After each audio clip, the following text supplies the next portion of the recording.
An entire Indonesian neighborhood ended up getting high after cops seized and then burnt a 1,100-pound mountain of weed.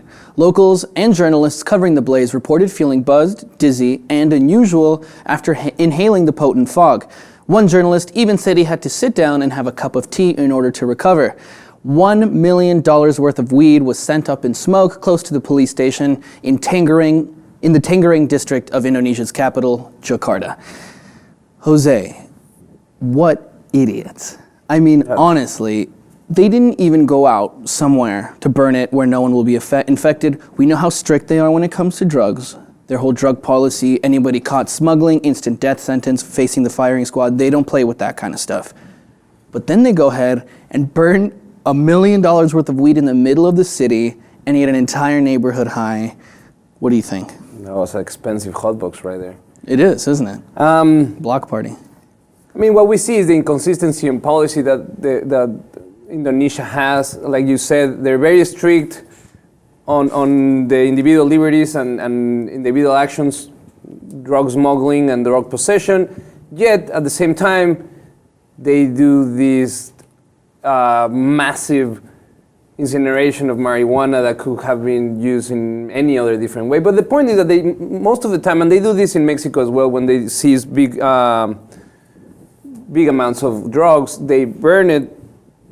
One side of it is we need to make a point. We need to prove a point to the owners of these drugs that we are not playing and that they are losing the profits from these drugs. They won't be able to steal it from a place where we hide it, because that's a real concern. When they save $1 million worth of drugs in a certain place, someone is going to try to steal them.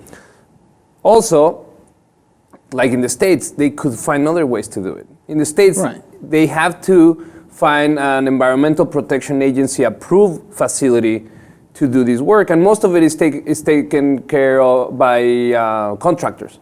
Contractors are approved, they have incinerators, they bring it indoors, control, where they make sure that these emissions and all of that, they don't affect others. In Indonesia, they just get the whole neighborhood high in a block party. Yes, exactly. And you know what? For a reason, it's that we get the contractors and we do it in a controlled area where we know it can't leak out. Okay, it's one thing to make a point, okay? But that is so stupid. I mean, what if you just got like an entire neighborhood really baked, and then they all decided they loved it, and then everyone wanted to smoke weed? Like, they didn't think about these things. Like, how are you not gonna? I can't wrap my head around it. In the middle of a city, it's just literally ridiculous. What would have been cool is if everybody got high and then kind of decided, hey, this law's not that bad. Why don't we just all smoke? Why don't we do this every week? And I'm sure pizza deliveries definitely spiked up that night in that area, in that one specific suburb of Jakarta. Let us know what you guys think about all this. Do you think it's as dumb as we do? Because it is. Were the cops high to begin with? Is that why they did it? Who knows? Let us know by commenting. And of course, if you haven't done so already, subscribe to the Lip TV for more.